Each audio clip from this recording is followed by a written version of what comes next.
भगवान का इतना बड़ा भक्त है कि भगवान की अष्टयाम सेवा करता है। अष्टयाम मतलब आठों प्रहर।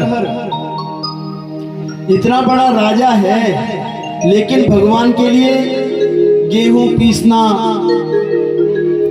धान कूटना, भोजन बनाना, भगवान को भोग लगाना, भगवान के भोजन के बर्तनों को खुद धोना, भगवान का पूजन करना, सारी व्यवस्था खुद कर रहा है, किसी को नहीं बोलता। और उसके बदले पता क्या हुआ? भगवान ने उसके राज्य की रक्षा के लिए सुदर्शन को खड़ा किया हुआ। सुदर्शन को भगवान कहते हैं कि ये यथा माम प्रपद्यन्ते तास तथैव भजाम्यहम्। गीता में भगवान ने कहा कि जो जैसे मेरा भजन करता है मैं उसको वैसे ही भजता हूं। अब ठाकुर जी को ला करके हमने बिस्तर वहां रखा हुआ है, उनको भोग लगा है तो लगा है, नहीं लगा है तो वही तो है, फिर क्या मतलब है? ठाकुर जी थोड़ी देंगे हमें। जैसे भगवान हम ठाकुर जी को रखेंगे वैसे ठाकुर जी हमें रखेंगे। तांस तथैव भजाम्यहम्। और अष्टयाम सेवा करता है।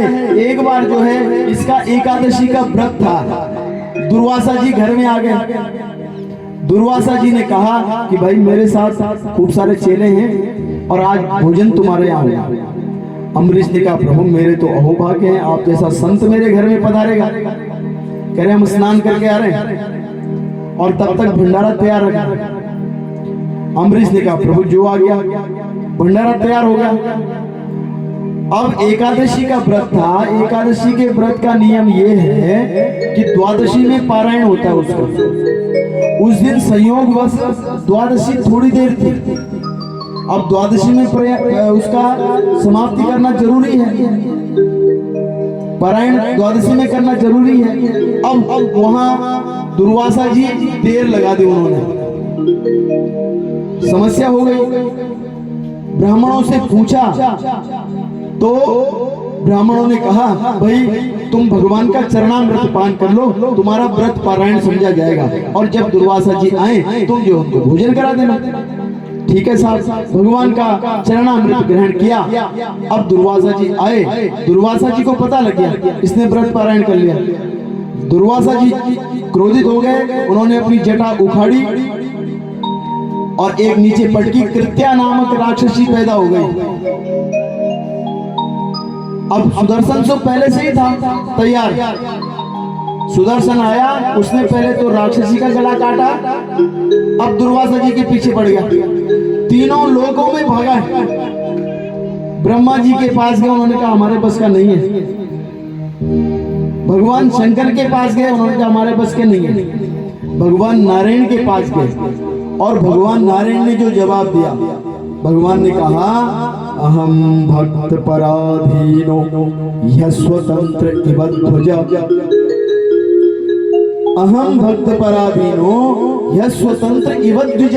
हे ब्राह्मण देवता, हे दुर्वासा जी, मैं भक्त के पर अधीन हूँ।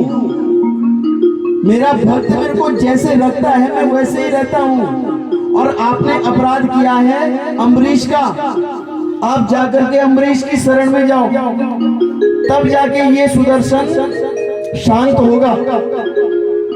भगवान कहते हैं कि मेरे भक्त मेरे को कैसे वश में करते हैं? कह रहे हैं सत सत्पतिम यथा। जब नई नई बहुरानी आती है ना, तो जब घर में गृह प्रवेश होता है बहुरानी का, तो बिल्कुल चुपचाप, कौन कैसा होगा, सास कैसी होगी, देवरानी कैसी, जेठानी कैसी होगी, घर में बिल्कुल चुप चुप। लेकिन एक साल वो अपने व्यवहार से अपने पतिदेव की ऐसी से, पतिदेव तब हंसते रहते हैं कि मैंने ही किया जो काम किया। और 2 साल बाद जो है जब पतिदेव घर में जाते हैं तो फिर पतिदेव को सोचना पड़ता है आज मूड पता नहीं कैसा होगा। तो भगवान कहते हैं सत स्त्रियः सत पतिम यथा, जैसे एक सती स्त्री अपने पति को अपनी सेवा के द्वारा, अपने प्रेम के द्वारा वश में कर लेती है, वैसे ही मेरे भक्त जो हैं अपनी सेवा से, अपने प्रेम से मुझे वश में कर लेते हैं।